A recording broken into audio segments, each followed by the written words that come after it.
ओम श्री गणेशाय नमः। नारायणं नमस्कृत्य नरं चैव नरोत्तमं देवीं सरस्वतीं व्यासं ततो जयमुदीरयेत्। संक्षिप्त महाभारत आश्रम वार्षिक पर्व अध्याय 802 से 806। अध्याय 802 युधिष्ठिर आदि का ऋषियों के आश्रम देखना और महर्षि व्यास का धृतराष्ट्र को सांत्वना देना। वैशंपायन जी कहते हैं, जन्मेजय, तदनंतर रात बीत जाने पर राजा युधिष्ठिर पूर्वकालीन नैतिक नियमों से निवृत्त होकर धृतराष्ट्र की आज्ञा ले मुनियों के आश्रम देखने के लिए चले। उनके साथ भीमसेन आदि चारों भाई, अंतःपुर की स्त्रियां, नौकर चाकर और पुरोहित भी थे। उन्होंने सुखपूर्वक भिन्न भिन्न स्थानों पर घूमकर देखा। वेदियों पर अग्नियां प्रज्वलित हैं और स्नान करके बैठे हुए ऋषि मुनि आहुति दे रहे हैं तथा कहीं कहीं वेदों का स्वाध्याय करने वाले द्विजवृंद अपनी मनोहर ध्वनि से आश्रमों की शोभा बढ़ा रहे हैं। उस समय राजा युधिष्ठिर ने तपस्वियों के लिए लाए हुए सोने और तांबे के कलश, मृग चर्म, कंबल, स्तृक, स्त्रुवा, कमंडलू, पटलोई, थाली तथा लोहे के बने हुए भांति भांति के बर्तन बांटे। जिसने जितने और जो बर्तन मांगे उनको उतने और वे ही बर्तन दिए गए। इस प्रकार धर्मात्मा राजा युधिष्ठिर आश्रमों में घूम घूम कर धन बांटने के पश्चात धृतराष्ट्र के आश्रम पर लौट आए। वहां आकर उन्होंने देखा कि राजा धृतराष्ट्र नित्य कर्म करके गांधारी के साथ शांत भाव से बैठे हुए हैं और उनसे थोड़ी दूर पर शिष्टाचार का पालन करने वाली माता कुंती शिष्या की भांति विनीत भाव से खड़ी हैं। युधिष्ठिर ने अपना नाम बताकर धृतराष्ट्र को प्रणाम किया और बैठने की आज्ञा मिलने पर वे कुशासन पर बैठ गए। भीमसेन आदि भी उन्हें प्रणाम करके उनकी आज्ञा से बैठ गए। इन सब के बैठ जाने पर कुरुक्षेत्र निवासी यतयुप आदि महर्षियों और महातेजस्वी भगवान व्यास ने दर्शन दिया। व्यास जी के साथ अनेकों देवऋषि तथा शिष्य वृंद भी थे। राजा धृतराष्ट्र तथा कुंती नंदन युधिष्ठिर और भीमसेन आदि ने उठकर उन सबको प्रणाम किया।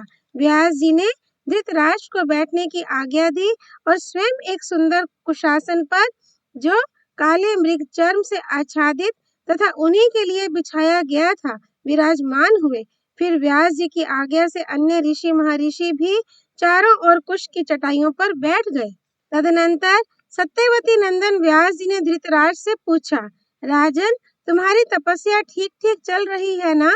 वनवास में तुम्हारा मन तो लगता है ना? अब कभी तुम्हारे मन में अपने पुत्रों के मारे जाने का शौक तो नहीं होता? तुम्हारी समस्त ज्ञानेंद्रियां निर्मल तो हो गई है ना? क्या तुम अपनी बुद्धि को दृढ़ करके वनवास के कठोर नियमों का पालन करते हो? मेरी बहू गांधारी बड़ी बुद्धिमती है। ये धर्म और अर्थ को समझने वाली और जन्म मरण के तत्व को जानने वाली है।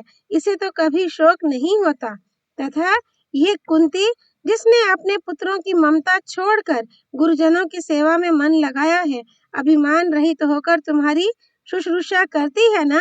क्या तुमने युधिष्ठिर, भीम, अर्जुन, नकुल और सहदेव को धीरज बंधाया है? इन्हें देखकर तुम्हें प्रसन्नता तो होती है ना? इनकी ओर से तुम्हारा मन साफ है ना? क्या तुम्हारे हृदय के भाव शुद्ध हो गए? महाराज, किसी से भी वैर ना रखना, सत्य भाषण करना और क्रोध को सर्वथा त्याग देना, ये 3 गुण सब प्राणियों के लिए श्रेष्ठ माने गए हैं। महात्मा विदुर के परलोक गमन का समाचार तो तुम्हें ज्ञात ही होगा। साक्षात धर्म ही मांडव्य ऋषि के शाप से विदुर के रूप में अवतीर्ण हुए थे। वे परम बुद्धिमान, महान योगी, महात्मा और महामनस्वी थे। देवताओं में बृहस्पति और असुरों में शुक्राचार्य भी वैसे बुद्धिमान नहीं है जैसे कुरुश्रेष्ठ विदुर थे। तुम्हारे भाई विदुर देवताओं के भी देवता और सनातन धर्म के साक्षात स्वरूप थे, जो सत्य, इंद्रिय संयम, मनोनिग्रह, अहिंसा और दान आदि के रूप में विश्व का कल्याण करता है। वह तेजस्वी सनातन धर्म विदुर से भिन्न नहीं है। जिसने योग बल से गुरुराज युधिष्ठिर को जन्म दिया था, वह धर्म नामक देवता भी विदुर का ही स्वरूप है। जैसे अग्नि, वायु, जल, पृथ्वी और आकाश की सत्ता इस लोक और परलोक में भी है, उसी प्रकार धर्म भी उभय लोक में व्याप्त है। धर्म की सर्वत्र गति है तथा वे संपूर्ण चराचर जगत को व्याप्त करके स्थित है। जिनके समस्त पाप धुल गए हैं, वे सिद्ध पुरुष तथा देवताओं के देवता ही धर्म का साक्षात्कार करते हैं। जिन्हें धर्म कहते हैं वे ही विदुर थे, और जो विदुर थे वे ही ये पांडुनंदन युधिष्ठिर हैं, जो इस समय तुम्हारे सामने दास की भांति खड़े हुए हैं। महान योग बल से संपन्न और बुद्धिमानों में श्रेष्ठ तुम्हारे भाई विदुर कुंती नंदन युधिष्ठिर को सामने देखकर इन्हीं के शरीर में प्रविष्ट हो गए हैं। अब तुम्हें भी शीघ्र ही कल्याण का भागी बनाऊंगा। बेटा, इस समय मैं तुम्हारे संशयों का निवारण करने के लिए आया हूँ। पूर्व काल के किसी भी महर्षि ने अब तक जो चमत्कार पूर्ण कार्य नहीं किया है, वह भी आज मैं प्रत्यक्ष कर दिखाऊंगा। आज मैं तुम्हें अपनी तपस्या का आश्चर्यजनक प्रभाव दिखलाता हूँ। बतलाओ, तुम मुझसे किस अभिष्ट वस्तु को पाना चाहते हो? यदि किसी को देखने, सुनने या स्पर्श करने की तुम्हारी इच्छा हो तो कहो, मैं उसे अवश्य पूर्ण करूंगा। अध्याय 803। गांधारी और कुंती का व्यास जी से मरे हुए पुत्रों के दर्शन कराने का अनुरोध। जन्मेजय ने पूछा, ब्राह्मण, धृतराष्ट्र के आश्रम पर पांडवों के रहते परम तेजस्वी महर्षि व्यास जी ने जो आश्चर्यजनक घटना दिखाने की प्रतिज्ञा की थी, वह किस प्रकार हुई, यह बताने की कृपा कीजिए। राजा युधिष्ठिर ने पूर्ववासियों सहित कितने दिनों तक वन में निवास किया तथा वे अपने सैनिकों और अंतःपुर की स्त्रियों के साथ क्या आहार करते थे? वैशंपायन जी ने कहा, राजन, पांडव धृतराष्ट्र की आज्ञा से भांति भांति के भोजन करते हुए बड़े सुख से उनके आश्रम पर रहने लगे। उन्होंने 1 मास तक उस तपोवन में निवास किया था। महर्षि व्यास जी राजा धृतराष्ट्र से जब उपयुक्त बातें कह रहे थे, उसी समय वहां और भी बहुत से ऋषि पधारे। उनमें नारद, पर्वत, देवल, विश्वावसु, तुम्बुरु और चित्रसेन भी थे। गुरुराज युधिष्ठिर ने धृतराष्ट्र की आज्ञा से उन महात्माओं का भी विधिवत स्वागत सत्कार किया। तत्पश्चात वे उत्तम आसनों पर विराजमान हुए। फिर पांडवों सहित राजा धृतराष्ट्र भी बैठ गए। गांधारी, कुंती, द्रौपदी, सुभद्रा तथा दूसरी स्त्रियां भी अपने अपने आसनों पर आसीन हुई। उस समय वहां उन लोगों में प्राचीन ऋषियों, देवताओं और असुरों से संबंध रखने वाली धर्म विषयक चर्चा होने लगी। बातचीत के अंत में वेद वेताओं और वक्ताओं में श्रेष्ठ महातेजस्वी महर्षि व्यास जी ने प्रसन्न होकर राजा धृतराष्ट्र से कहा, महाराज, तुम और गांधारी अपने मरे हुए पुत्रों की शोकाग्नि से निरंतर जल रहे हो। इसके कारण तुम दोनों के हृदय में सर्वदा जो दुख बना रहता है, उसे मैं जानता हूँ। कुंती और द्रौपदी के हृदय में भी वही दुख है तथा श्री कृष्ण की बहन अपने पुत्र अभिमन्यु के मारे जाने का जो तीव्र दुख सहन कर रही है, वह भी मुझसे छिपा नहीं है। वास्तव में तुम सब लोगों का समागम सुनकर ही मैं तुम्हारे मानसिक संदेहों का निवारण करने के लिए यहाँ आया हूँ। ये देवता, गंधर्व और महर्षि आज मेरी चिर संचित तपस्या का प्रभाव देखें। महाराज, बोलो, मैं तुम्हारी कौन सी कामना पूर्ण करूं? आज मैं तुम्हें मनोवांछित वर देने को तैयार हूँ। तुम मेरी तपस्या का फल देखो। धृतराष्ट्र ने कहा, भगवान, आज मुझे आप जैसे साधु पुरुषों का समागम प्राप्त हुआ। ये आपका मुझ पर महान अनुग्रह है। इससे मैं अपने को धन्य मानता हूँ। आज मेरा जीवन सफल हो गया। इसमें तनिक भी संदेह नहीं कि मैं आप लोगों के दर्शन मात्र से ही पवित्र हो गया।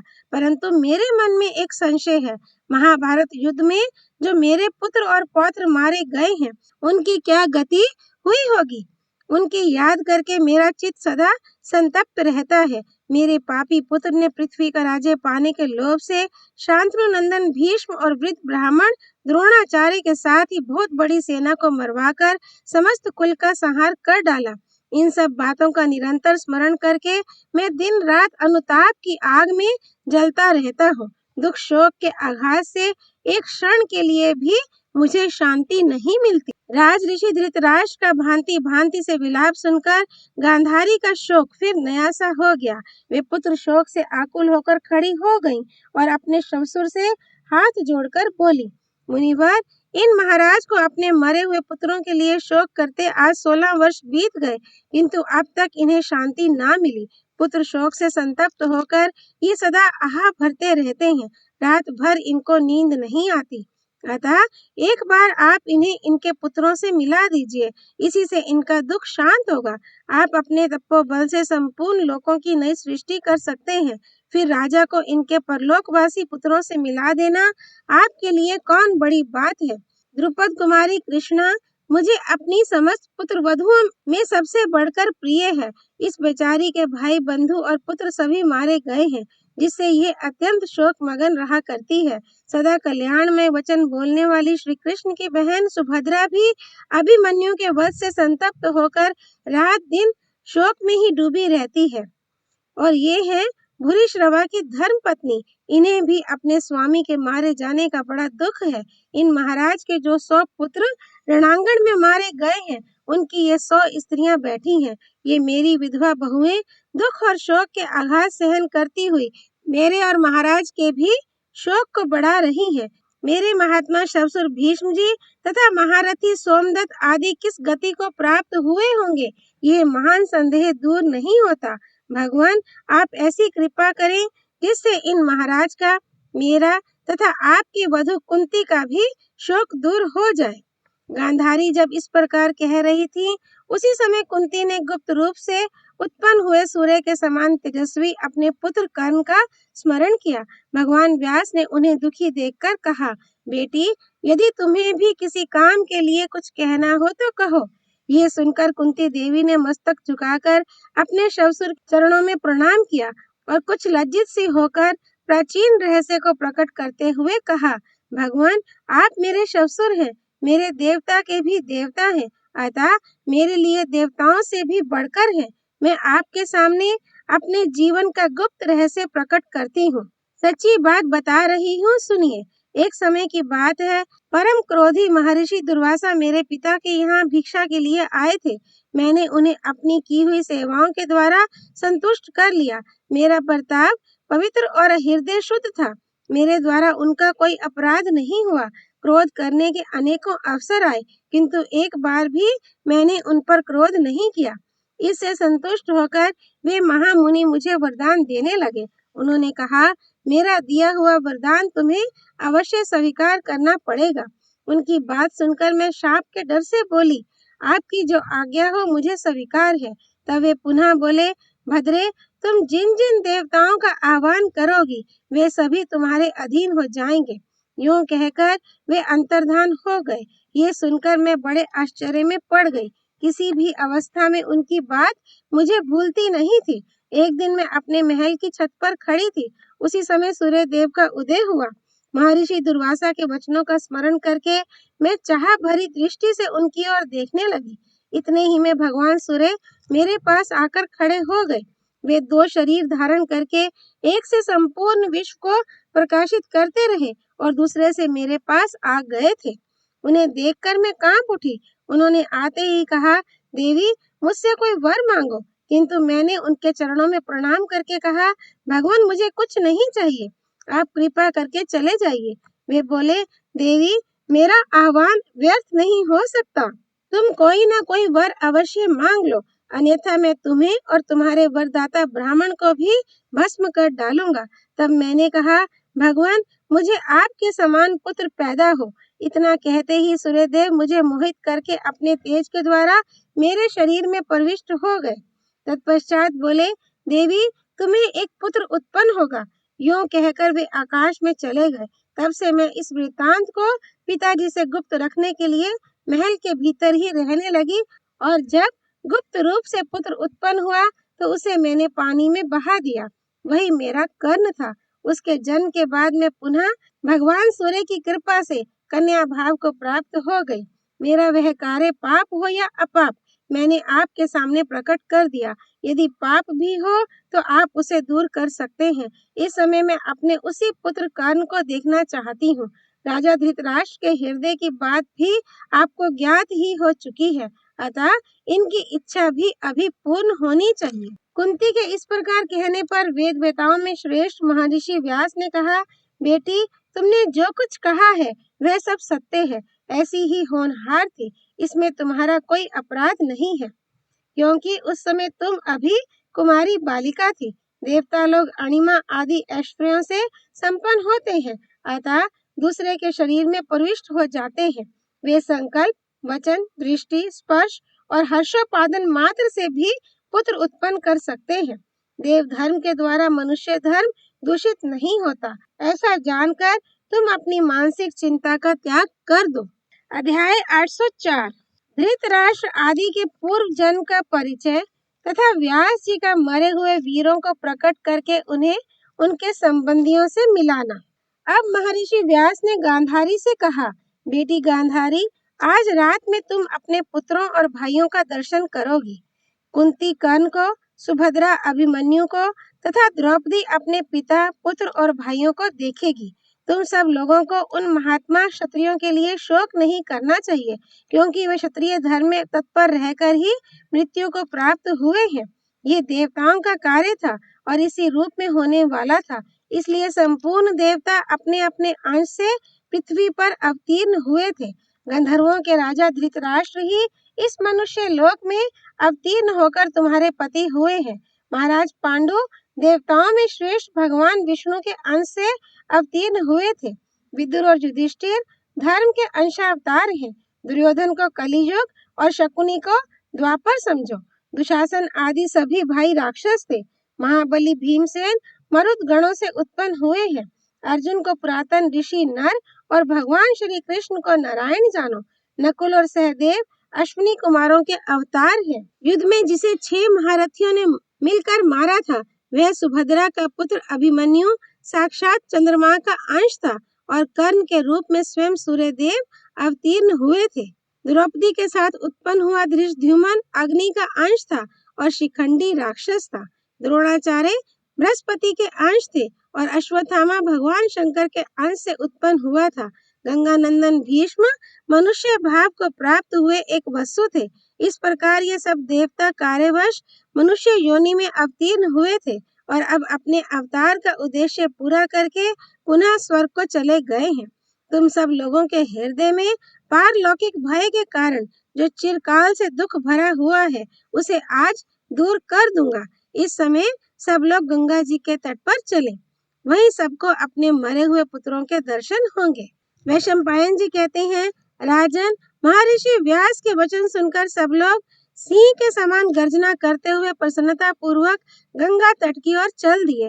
राजा धृतराष्ट्र अपने मंत्री, पांडव, मुनिगण और गंधर्व समुदाय के साथ गंगा जी के समीप गए। धीरे धीरे वह सारा जन समुद्र गंगा तट पर जा पहुंचा और सब लोग अपनी अपनी रुचि तथा सुविधा के अनुसार जहाँ तहाँ ठहर गए। मृत राजाओं को देखने की इच्छा से सभी लोग वहाँ रात होने की प्रतीक्षा करने लगे। वह दिन उन्हें 100 वर्षों के समान जान पड़ा। तदनंतर जब सूर्य नारायण अस्त हो गए और रात होने को आई, तो सब लोग सायंकाल के नैतिक नियमों से निवृत्त होकर भगवान व्यास के समीप गए।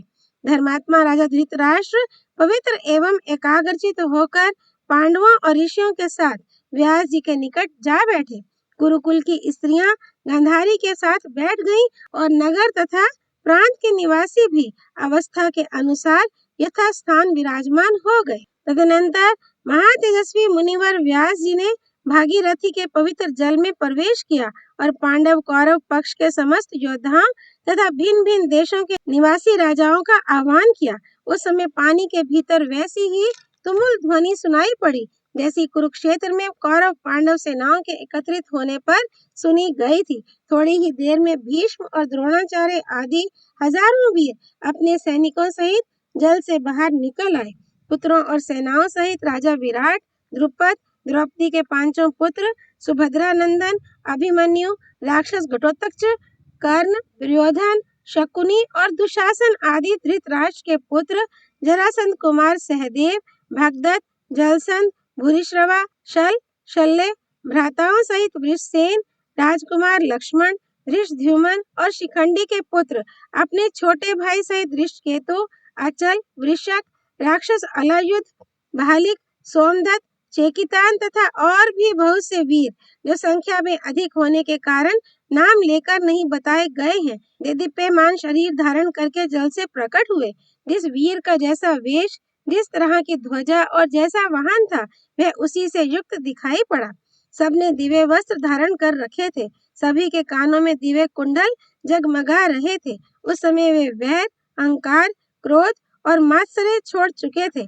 गंधर्व उनका यश गाते और वंदीजन उनकी स्तुति करते थे। सत्यवती नंदन महर्षि व्यास ने प्रसन्न होकर अपने तप के प्रभाव से राजा धृतराष्ट्र को दिव्य नेत्र प्रदान किए। यशस्विनी गांधारी भी दिव्य ज्ञान से संपन्न हो चुकी थी। उन दोनों ने युद्ध में मरे हुए पुत्रों तथा अन्य संबंधियों को देखा। वह बड़ा ही अद्भुत, अचिंत्य और अत्यंत रोमांचकारी दृश्य था। प्रजा वर्ग के सब लोग आश्चर्य मगन होकर एकटक दृष्टि से उस घटना को देखने लगे। राजा धृतराष्ट्र व्यास जी की कृपा से दिव्य दृष्टि पाकर अपने सब पुत्रों को देखते हुए आनंद मगन हो गए। तत्पश्चात क्रोध और मात्सर्य से रहित एवं पाप शून्य हुए वे सभी नरश्रेष्ठ वीर ब्रह्म ऋषियों की बनाई हुई उत्तम प्रणाली के अनुसार एक दूसरे से प्रेम पूर्वक मिले। उस समय सबके मन में उल्लास छा रहा था। पुत्र पिता माता के साथ, स्त्री पति के साथ, भाई भाई के साथ और मित्र मित्र के साथ मिलने लगे। पांडवों ने सुभद्रा नंदन अभिमन्यु और द्रौपदी के 5 पुत्रों को बड़े हर्ष में भरकर छाती से लगाया। फिर उन्होंने बड़ी प्रसन्नता के साथ कर्ण से मिलकर उनके साथ सौहार्दपूर्ण बर्ताव किया। इसी प्रकार वे सब लोग गुरुजनों, बांधवों और पुत्रों के साथ मिले। सारी रात एक दूसरे के साथ घूमने फिरने के कारण उनके मन में बड़ा आनंद हुआ। वहाँ किसी के हृदय में शोक, भय, त्रास, उद्वेग और अपयश को स्थान नहीं मिला। वहाँ आई हुई स्त्रियां अपने पिता, भाई और पुत्रों से मिलकर बहुत प्रसन्न हुई। उन सबका मानसिक दुख दूर हो गया। वे वीर और उनकी वे तरुणी स्त्रियां एक रात साथ साथ रहे और अंत में एक दूसरे की अनुमति ले परस्पर गले मिलकर जैसे आए थे उसी प्रकार चले जाने को उद्यत हुए। तब मुनिवर व्यास जी ने उन सब का विसर्जन कर दिया और वे एक ही क्षण में सबके देखते देखते गंगा जी में डुबकी लगाकर अदृश्य हो गए। रथों और ध्वजाओं सहित अपने अपने लोकों में चले गए। कोई देवलोक में गए और कोई ब्रह्मलोक में। कुछ लोग वरुण, कुबेर और सूर्य के लोकों में गए। कितने ही राक्षसों और पिशाचों के लोकों में गए। इस प्रकार सबको विचित्र विचित्र गतियों की प्राप्ति हुई थी और वहीं से वे देवताओं के साथ अपने अपने वाहनों तथा अनुचरों सहित आए थे। उन सबके अदृश्य हो जाने पर महामुनि व्यास जी ने जल में खड़े खड़े उन विधवा स्त्रियों से कहा, देवियों, तुम लोगों में से जो जो अपने अपने पति के लोक में जाना चाहती हो वे आलस्य त्याग कर तुरंत गंगा जी के जल में गोता लगावें। उनकी बात सुनकर उनमें श्रद्धा रखने वाली सती स्त्रियां गंगा जी में कूद पड़ी और मनुष्य शरीर से छुटकारा पाकर अपने अपने पति के साथ चली गईं। इस प्रकार उत्तम शील और पतिव्रत का पालन करने वाली सभी क्षत्रिय बालाएं पति लोक को प्राप्त हुई। पतियों की ही भांति उनके शरीर दिव्य हो गए। उनके वस्त्र, आभूषण और मालाएं भी दिव्य ही थीं। उनका सारा शोक दूर हो गया और वे समस्त सद्गुणों से संपन्न होकर विमान पर आरूढ़ हो अपने अपने योग्य स्थान को चली गईं। उस समय जिसके जिसके मन में जो जो कामना हुई धर्मवत्सल भगवान व्यास ने वह सब पूर्ण की। संग्राम में मरे हुए राजाओं के पुनरागमन का वृतांत सुनकर भिन्न भिन्न देश के मनुष्यों को बड़ा ही आश्चर्य और आनंद हुआ। जो मनुष्य कौरव पांडवों के प्रियजन समागम का यह वृत्तांत भली भांति श्रवण करेगा उसे इहलोक और परलोक में भी प्रिय वस्तु की प्राप्ति होगी। अनायास ही इष्ट बंधुओं से मिलन होगा तथा उसे कोई दुख शोक नहीं सतावेगा। जो विद्वान दूसरे समझदार व्यक्तियों को यह प्रसंग सुनावेगा वह इस लोक में यश और परलोक में सद्गति प्राप्त करेगा। स्वाध्याय प्राण, तपस्वी, सदाचारी, जितेंद्रिय, दान के द्वारा पाप रहित, सरल, शुद्ध, शांत, अहिंसक, सत्यवादी, आस्तिक, श्रद्धालु और धैर्य धारण करने वाले मनुष्य इस आश्चर्यजनक पर्व को सुनकर उत्तम गति प्राप्त करेंगे। अध्याय 805 जन्मेजय को परीक्षित के दर्शन और युधिष्ठिर आदि का हस्तिनापुर को लौटना। जन्मेजय ने कहा, ब्राह्मण, यदि वरदाता भगवान व्यास जी मेरे पिता का भी उसी रूप, वेश और अवस्था में दर्शन करा दे तो आपकी बताई हुई सारी बातों पर मुझे विश्वास हो जाएगा और उस अवस्था में मैं कृतार्थ होकर आजीवन कृतज्ञ बना रहूंगा। आज महर्षि की कृपा से मेरी इच्छा भी पूर्ण होनी चाहिए। राजा के इस प्रकार कहने पर परम प्रतापी महर्षि व्यास ने उन पर कृपा की और उनके पिता परीक्षित को उस यज्ञ भूमि में बुला दिया। राजा ने देखा पिताजी उसी रूप, वेश और अवस्था में आकाश से उतर आए। उनके साथ महात्मा शमीक और उनके पुत्र श्रृंगी ऋषि भी थे। राजा परीक्षित के जो मंत्री थे वे भी वहां दिखाई दिए। तदनंतर राजा जन्मेजय ने अत्यंत प्रसन्न होकर यज्ञान स्नान के समय पहले अपने पिता को नहलाया, फिर स्वयं स्नान किया। स्नान के पश्चात उन्होंने यायावर कुल में उत्पन्न जरत्कारु नंदन आस्तिक से कहा, विप्रवर, मुझे तो ऐसा जान पड़ता है कि मेरा ये यज्ञ भांति भांति के आश्चर्यों का केंद्र हो रहा है, क्योंकि आज मेरे शोकों का नाश करने वाले पिताजी भी यहाँ उपस्थित हो गए। आस्तिक ने कहा, राजन, जिसके यज्ञ में तपस्या के निधि पुराण पुरुष महर्षि व्यास जी विद्यमान हो, उसकी दोनों लोकों में विजय है। तुमने ये विचित्र उपाख्यान सुना। तुम्हारे शत्रु सर्पगण भस्म होकर तुम्हारे पिता की ही पदवी को पहुंच गए।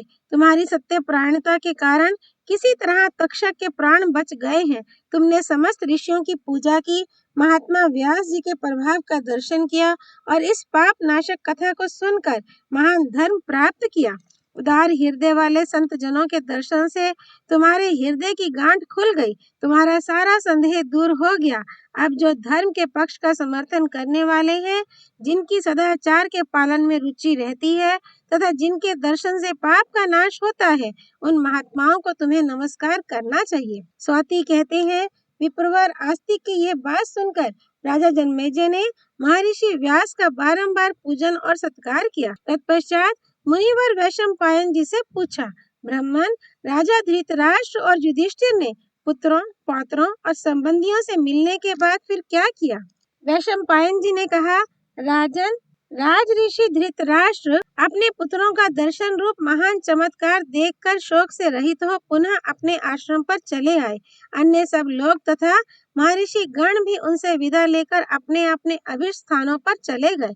महात्मा पांडव सैनिकों और स्त्रियों को साथ लेकर धृतराष्ट्र के पीछे पीछे गए। आश्रम पर पहुंचकर लोक पूजित महर्षि व्यास ने धृतराष्ट्र से कहा, महाबाहो, तुमने धर्म के जानने वाले प्राचीन ऋषियों के मुंह से नाना प्रकार की धार्मिक कथाएं सुनी है, इसलिए अब मन में शोक ना करो, क्योंकि समझदार मनुष्य प्रारब्ध के विधान से दुख नहीं मानते। परम बुद्धिमान राजा युधिष्ठिर इस समय अपने संपूर्ण भाइयों, सुहृदों और स्त्रियों के साथ स्वयं तुम्हारी सेवा कर रहे हैं। अब इन्हें विदा कर दो, ये जाकर अपने राज्य का काम संभालें। इन लोगों को वन में रहते 1 महीने से अधिक हो गया। व्यास जी के इस प्रकार कहने पर राजा धृतराष्ट्र ने युधिष्ठिर को निकट बुलाकर कहा, अजातशत्रु, तुम्हारा कल्याण हो। तुम अपने भाइयों सहित मेरी बात सुनो। तुम्हारी बदौलत मेरा सारा शोक दूर हो गया। अब तुम राजधानी को लौट जाओ, विलंब ना करो। तुम्हारी दोनों माताएं मेरी ही तरह सूखे पत्ते चबाकर रहा करती हैं। अब ये अधिक दिनों तक जीवित नहीं रह सकती।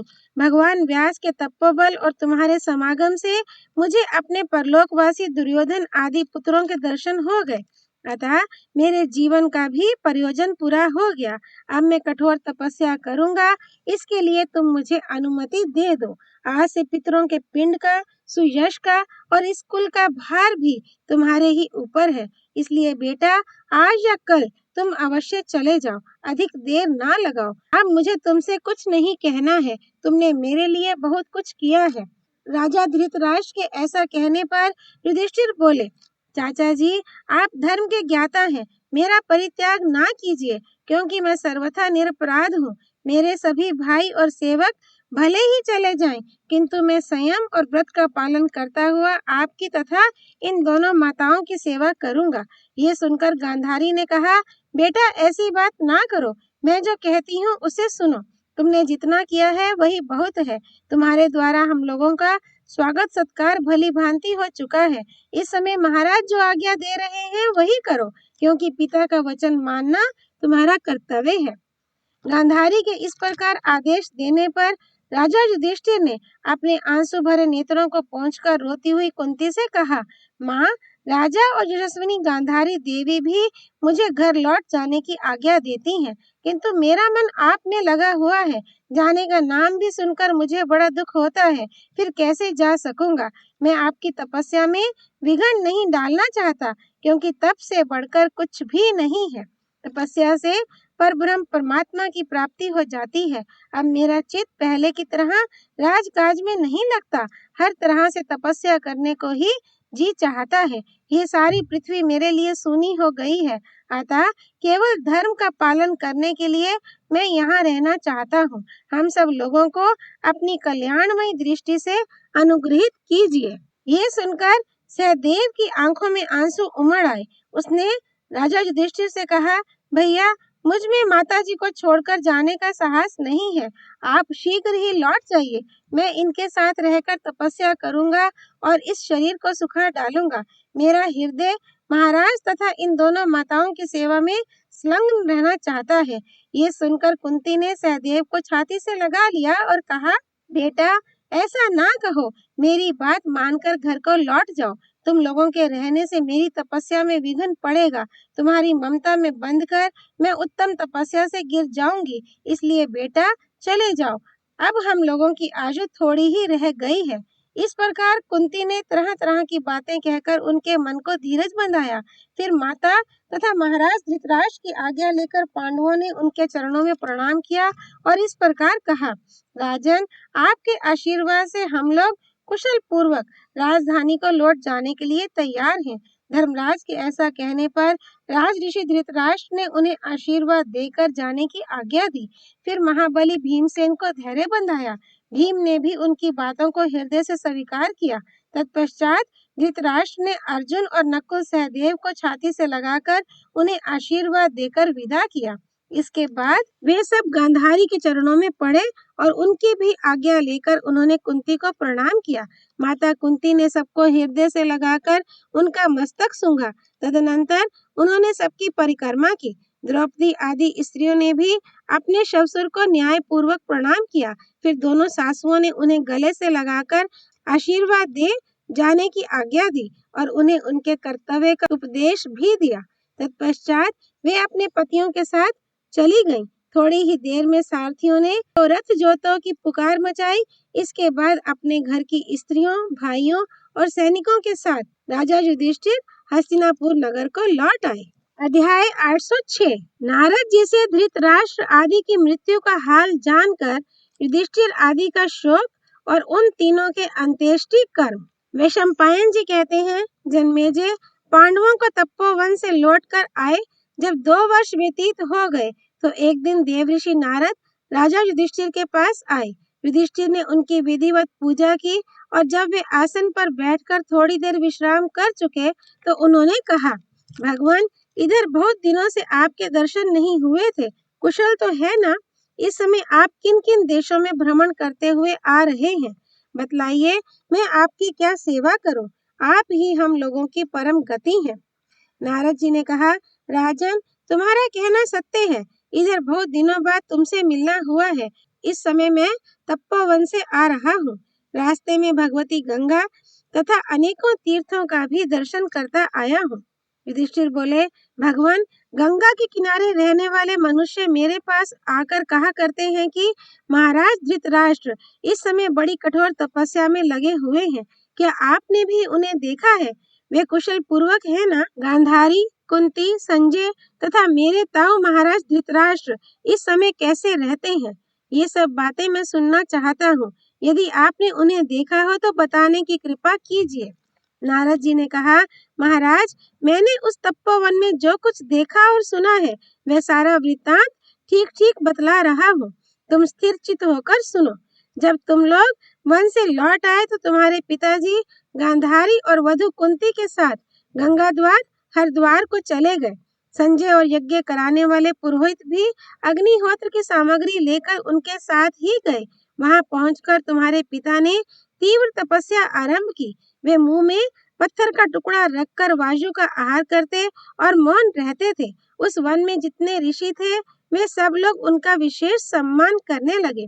उनके शरीर में चमड़े से ढकी हुई हड्डियों का ढांचा मात्र रह गया। इस प्रकार उन्होंने 6 महीने व्यतीत किए। गांधारी केवल जल पीकर रहने लगी। कुंती देवी 1 महीने तक उपवास करके 1 दिन भोजन करती थी और संजय छठे समय अर्थात 2 दिन उपवास करके तीसरे दिन संध्या को आहार ग्रहण करते थे। यज्ञ कराने वाले ब्राह्मण उनके द्वारा स्थापित अग्नि में विधिवत हवन करते रहते थे। राजा धृतराष्ट्र कभी दिखाई देते और कभी अदृश्य हो जाते थे। अब उनका कोई नियत स्थान नहीं रह गया था। वे वन में चारों ओर विचरते रहते थे। गांधारी और कुंती, ये दोनों देवियां साथ साथ रहकर धृतराष्ट्र के पीछे पीछे फिरती थीं। संजय भी उन्हीं का अनुसरण करते थे। ऊंची नीची भूमि आने पर संजय ही धृतराष्ट्र को निभाते थे और कुंती देवी गांधारी के लिए नेत्र बनी हुई थी। एक दिन की बात है, राजा धृतराष्ट्र गंगा के कछार में घूम रहे थे। उन्होंने गंगा जी के जल में प्रवेश करके डुबकी लगाई और वहां से पुनः वे आश्रम की ओर चल दिए। इसी समय बड़े जोर की हवा चली, जिससे उस वन में भयंकर दावाग्नि प्रज्वलित हो उठी। सारा जंगल सब ओर से धाए धाए करके जलने लगा। मृगों के झुंड झुलसने लगे और बनेले सुअर भाग भाग कर जलाशय में छिपने लगे। समस्त वन आग से घिर गया और उन लोगों के ऊपर बड़ा भारी संकट आ पड़ा। तो भी राजा धृतराष्ट्र उपवास करने से प्राण शक्ति क्षीण हो जाने के कारण भाग ना सके। तुम्हारी दोनों माताएं भी अत्यंत दुर्बल हो गई थीं, अतः वे भी भागने में असमर्थ थीं। उस समय आग को निकट आती देख राजा धृतराष्ट्र ने अपने सारथी से कहा, संजय, तुम किसी ऐसे स्थान पर भाग जाओ जहाँ ये दावा अग्नि तुम्हें जला ना सके। हम लोग तो अब यही अपने को अग्नि में होम कर परम गति प्राप्त करेंगे। उनकी बात सुनकर संजय घबरा उठे और बोले, महाराज, इस लौकिक अग्नि से आपकी मृत्यु होना ठीक नहीं है। आपके शरीर का दाह संस्कार तो आहवनीय अग्नि में होना चाहिए, किंतु इस समय इस दावानल से छुटकारा पाने का कोई उपाय नहीं दिखाई देता। अब इसके बाद क्या करना चाहिए, यह बताने की कृपा करें। संजय के इस प्रकार पूछने पर धृतराष्ट्र ने फिर कहा, संजय, हम लोग स्वेच्छा से गृहस्थ आश्रम का परित्याग करके चले आए हैं, अतः हमारे लिए इस तरह की मृत्यु अनिष्टकारक नहीं हो सकती। जल, अग्नि या वायु के संयोग से अथवा उपवास करके प्राण त्यागना तपस्वियों के लिए प्रशंसनीय माना गया है। इसलिए तुम अब यहाँ से शीघ्र चले जाओ, विलंब ना करो। यह कहकर राजा धृतराष्ट्र ने अपने मन को एकाग्र किया और गांधारी तथा कुंती के साथ वे पूर्वाभिमुख होकर बैठ गए। उन्हें उस अवस्था में देख संजय ने उनकी परिक्रमा की और कहा, महाराज, अब अपने को योग युक्त कीजिए। राजा ने उनके कथनानुसार समाधि लगा ली। वे इंद्रियों को रोककर काष्ठ की भांति निश्चेष्ट हो गए। इसके बाद देवी गांधारी, तुम्हारी माता कुंती तथा तुम्हारे पितृव्य राजा धृतराष्ट्र, ये तीनों ही दावाग्नि में जलकर भस्म हो गए, किंतु संजय के प्राण बच गए हैं। मैंने उन्हें गंगा के तट पर तपस्वियों से घिरे हुए देखा था। उन्होंने उन तपस्वियों को बुलाकर ये सारा समाचार निवेदन किया और स्वयं वहां से हिमालय पर्वत पर चले गए। इस प्रकार महामना धृतराष्ट्र और तुम्हारी दोनों माताओं की मृत्यु हुई है। वन में घूमते समय अकस्मात उन तीनों के मृत शरीर मेरी दृष्टि में भी पड़े थे। तत्पश्चात राजा की इस तरह मृत्यु होने का वृतांत सुनकर समस्त तपस्वी उस तपोवन में एकत्रित हुए, किंतु किसी ने उनके लिए शोक नहीं किया, क्योंकि उनके मन में उन तीनों की सद्गति के विषय में तनिक भी संदेह नहीं था। युधिष्ठिर, वहां जाने पर मैंने राजा और उन दोनों देवियों के दग्ध होने का समाचार सुना है। इसके लिए तुम्हें शोक नहीं करना चाहिए, क्योंकि धृतराष्ट्र, गांधारी और कुंती ने स्वेच्छा से ही दावा अग्नि में अपने शरीर की आहुति दी है। वैशंपायन जी कहते हैं, राजन, राजा धृतराष्ट्र के परलोक गमन का ये वृतांत सुनकर महात्मा पांडवों को बड़ा शोक हुआ और उनके अंतःपुर में उस समय महान हाहाकार मच गया। सब लोग फूट फूट कर रोने लगे। थोड़ी देर में जब रोने की आवाज शांत हुई तो धर्मराज युधिष्ठिर अपने आंसू पोंछकर नारद जी से इस प्रकार कहने लगे, ब्राह्मण, हम लोगों के जीते जी कठोर तपस्या में लगे हुए महात्मा धृतराष्ट्र की वन में यों अनाथ की सी मृत्यु हुई। ये कितने दुख की बात है। मुझे यशस्विनी गांधारी के लिए उतना शोक नहीं है, क्योंकि वे पातिव्रत का पालन करके अपने पति के लोक में गई हैं। मैं तो उन माता कुंती को याद करके शोक समुद्र में डूबा जा रहा हूँ, जिन्होंने अपने पुत्रों का समृद्धिशाली ऐश्वर्य त्याग कर वन में रहना पसंद किया था। हाय, उस महान वन में मंत्रों से पवित्र किए हुए आवनीय आदि अग्नियों के रहते हुए मेरे पिता का दाह लौकिक अग्नि से क्यों हुआ? नारद जी ने कहा, राजन, धृतराष्ट्र का दाह लौकिक अग्नि से नहीं हुआ है। मैंने सुना है कि वायु पीकर रहने वाले वे राज ऋषि जब गंगा तीरवर्ती तपोवन में प्रवेश करने लगे तो उस समय उन्होंने याजकों द्वारा इष्टि कराने के अनंतर आहवनीय आदि अग्नियों को वहीं त्याग दिया था। उनके याजकगण उन अग्नियों को निर्जन वन में रखकर इच्छानुसार अपने अपने स्थान को चले गए। तपस्वियों का कहना है कि उसी अग्नि के बढ़ जाने से उस वन में आग लगी थी और जैसा कि मैंने पहले बतलाया है वे गंगा के तट पर अपने उसी अग्नि के द्वारा दग्ध हुए हैं। इस प्रकार राजा धृतराष्ट्र का अपने द्वारा स्थापित वैदिक अग्नि से ही दहा हुआ है और वे परम गति को प्राप्त हुए हैं। इसलिए तुम उनके लिए शोक ना करो। गुरुजनों की सेवा करने से तुम्हारी माता ने भी बहुत बड़ी सिद्धि प्राप्त की है, इसमें तनिक भी संदेह नहीं है। अब तुम अपने सभी भाइयों के साथ जाकर उन तीनों को जलांजलि दो। तदनंतर राजा युधिष्ठिर अपने भाइयों और स्त्रियों के साथ नगर से बाहर निकलकर गंगा तट पर गए। नगर और प्रांत की प्रजा भी राजभक्ति से प्रेरित होकर एक वस्त्र धारण किए गंगा जी के समीप गई। फिर सबने जल में स्नान किया और युयुत्सु को आगे करके उन्होंने महात्मा धृतराष्ट्र, गांधारी और कुंती देवी को उनसे पृथक पृथक नाम और गोत्र का उच्चारण करके जलांजलि दी। उसके बाद अशोच निवृत्ति के अनुकूल कार्य करते हुए पांडव लोग नगर के बाहर ही ठहर गए। युधिष्ठिर ने जहाँ राजा धृतराष्ट्र दग्ध हुए थे उस स्थान पर भी विधि विधान के जानने वाले विश्वास पात्र मनुष्यों को भेजा और वहीं हरिद्वार में उनके श्राद्ध कर्म करने की आज्ञा देकर उन्हें दान में देने योग्य नाना प्रकार की वस्तुएं अर्पण की। शौच संपादन के लिए दशहा आदि कर्म कर लेने के पश्चात पांडुनंदन युधिष्ठिर ने 12वें दिन धृतराष्ट्र आदि के उद्देश्य से विधिवत श्राद्ध किए तथा ब्राह्मणों को पर्याप्त दक्षिणाएं दी। धृतराष्ट्र के निमित्त उन्होंने सोना, चांदी, गौ तथा बहुमूल्य शैयाएं प्रदान की। इसी प्रकार गांधारी और कुंती के पृथक पृथक नाम लेकर उनके लिए भी उत्तम उत्तम वस्तुएं दान की। उस समय जो जिस वस्तु की जितनी मात्रा में इच्छा करता उसको वह वस्तु उतनी ही मात्रा में प्राप्त होती थी।